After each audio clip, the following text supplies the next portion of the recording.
दुर्ग लोकसभा चुनाव की तैयारियां काफ़ी तेज है। 7 तारीख को यानी 7 मई को यहाँ पर मतदान होना है और हर पार्टी के विधायक अपने अपने स्तर पे अपने अपने तरीके से चुनाव प्रचार में लग गए हैं। इसी बीच में वैशाली नगर के विधायक जो कि भारतीय जनता पार्टी के रिकेश हैं, उन्होंने भी मोर्चा संभाल लिया है।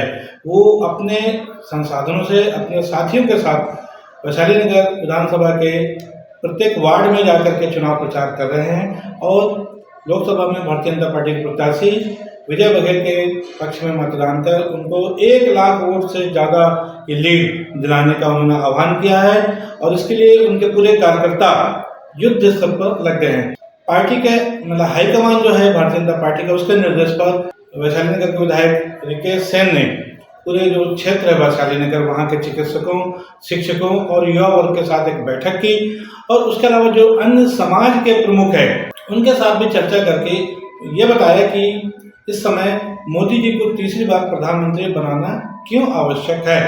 उन्होंने कहा कि पिछले 10 सालों में जो काम हुए हैं, निसंदेह ऐसा कोई काम किसी अन्य के कार्यकाल के दौरान नहीं हुआ है और उन्होंने कहा कि भारतीय जनता पार्टी को मुस्लिम विरोधी कहा जाता है, जबकि ऐसा नहीं है। उन्होंने 3 तलाक के मामले में कहा कि महिलाएं बहुत पीड़ित थी, इस बात की पीड़ा सबको एहसास है इस पीड़ा का, और आज 3 तलाक का मसला हल होने के बाद मुस्लिम महिलाओं में भी चारों तरफ हर्ष की लहर देखी जा रही है। वहीं उन्होंने 370 का विरोध किया। कश्मीर में जो 370 की धारा हटाई गई है उसको लेकर कहा कि आज हिंदुस्तान में 370 हट जाने से जम्मू कश्मीर की जो परिस्थितियाँ हैं पिछले कई सालों के मुकाबले बेहतर हुई हैं। उन्होंने ये भी कहा कि कुछ भी हो, इस बार हम विजय बघेल को, जो कि लोकसभा के प्रत्याशी भारतीय जनता पार्टी के, वैशाली नगर विधानसभा से कम 1 लाख मतों से विजयी बनाएंगे, इनकी लीड रहेगी।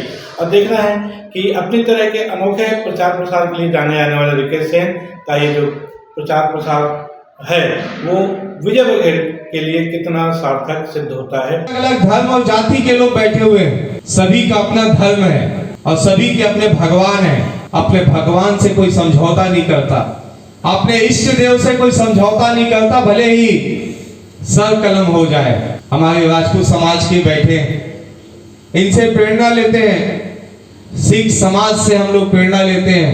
अगर कोई समाज के विषय पे एक शब्द बोल दे तो तत्काल तलवार से उसकी गर्दन काट दी जाती है। हिंदू धर्म के मर्यादा पुरुषोत्तम राम को तंबू से, टेंट से लाने में 500 साल लग गए।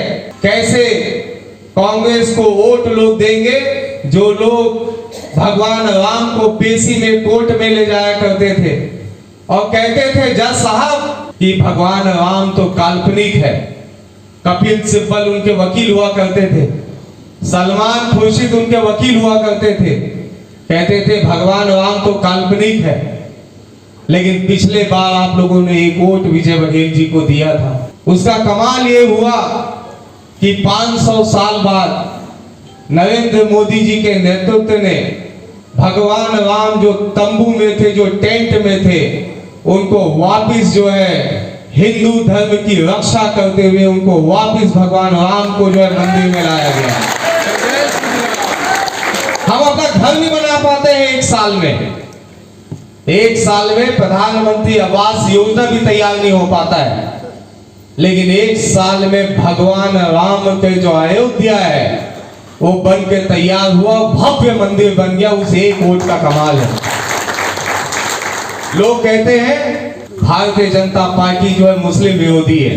लोग कहते हैं कि मुस्लिमों से भाजपा को नफरत है, लेकिन इस देश के प्रधानमंत्री नरेंद्र मोदी जी ने एक लाइन तय की इस देश के लिए कि सबका साथ, सबका विकास और सबका प्रयास। और यही कारण है मोदी जी को पीड़ा हुई जब मुस्लिम बहनें जब उनके पास गई, हमारी माताएं गई, कि कोई भी ऐसा कारण होता है जो बिना कारण के अगर पति पत्नी में थोड़ी कोई बात हो जाए तो तलाक तलाक तलाक कह के 3 बार तलाक में जो है वो तलाक हो जाता था। मोदी जी ने उस पीड़ा को समझा। उन्होंने कहा कि अब कोई भी तलाक होगा तो कानूनी प्रक्रिया के तहत होगा और 3 तलाक का जो कानून जो है लोकसभा और राज्यसभा से प्रस्ताव पारित हुआ। उसके बाद अब अगर किसी भी पति को अगर अपनी पत्नी को अगर तलाक देना है तो उसे अपनी कानूनी प्रक्रिया के तहत गुजरना होगा। कश्मीर हमारा भारत का भी अंग था, उसके बावजूद भी कश्मीर में जाने के लिए श्यामा प्रसाद मुखर्जी को वीजा और पासपोर्ट लेके जाने की अनुमति होती थी। हम वहां पे अपना देश का तिरंगा नहीं लहरा सकते थे। उस स्थान पे अलग संविधान चलता था कश्मीर में, और भारत का संविधान अलग था।